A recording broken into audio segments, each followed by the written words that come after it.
ভারতের নতুন টি-20 অধিনায়ক হতে যাচ্ছেন সূর্যকুমার যাদব। ভারতের সংবাদ মাধ্যমগুলোর খবর অনুযায়ী এখনকার সহ অধিনায়ক হার্দিক পান্ডিয়াকে টপকে শ্রীলঙ্কার সফরে এই সংস্করণের অধিনায়কত্ব পেতে যাচ্ছেন সূর্যকুমার।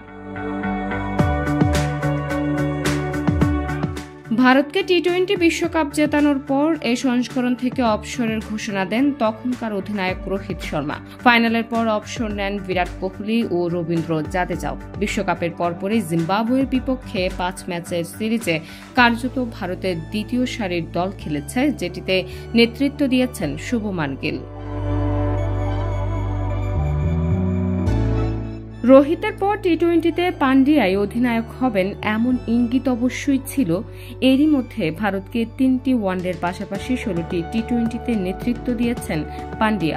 এছাড়া আইপিএলে গুজরাট টাইটান্স ও মুম্বাই ইন্ডিয়ান্সকেও নেতৃত্ব দিয়েছেন এই অলরাউন্ডার।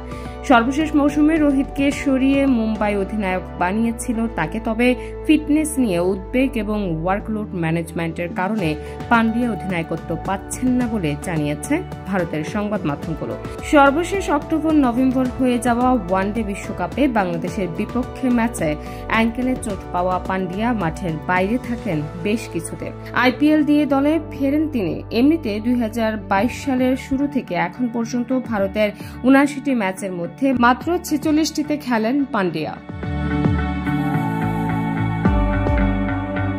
সূর্যকুমার আইপিএলের সর্বশেষ মৌসুমেও পান্ডিয়ার অধীনেই মুম্বাইয়ে খেলেছেন। অবশ্যই আইপিএলের বাইরে ঘরোয়া ক্রিকেটে মুম্বাইয়ের নেতৃত্ব দেওয়ার অভিজ্ঞতা আছে তার।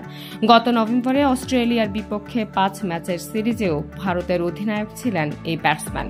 এরপর দক্ষিণ আফ্রিকা সফরেও টি-20 সিরিজে দায়িত্ব পালন করেন। ভারতের প্রথম পছন্দের একাদশেও তিনি আছেন।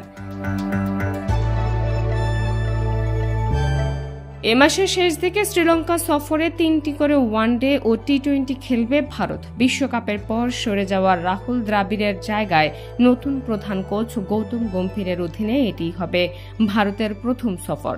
এ সফরের দল নির্বাচনে আজ বৈঠকে বসার কথা নির্বাচকদের। ডেস্ক রিপোর্ট, প্রিয় দেশ।